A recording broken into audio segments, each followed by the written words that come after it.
In this short tutorial, you will learn how to filter unread messages in WhatsApp.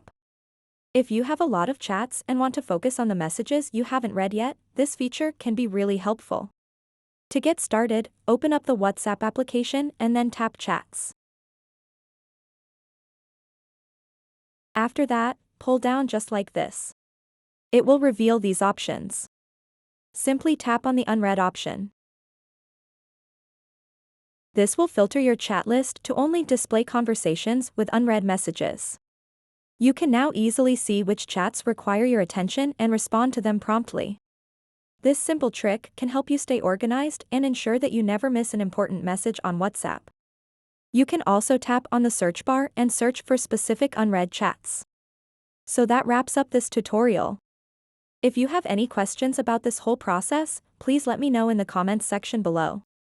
And if this video helped you out, please give it a big thumbs up and subscribe to this channel for more tutorial videos like this one. Thank you so much for watching and have a good day.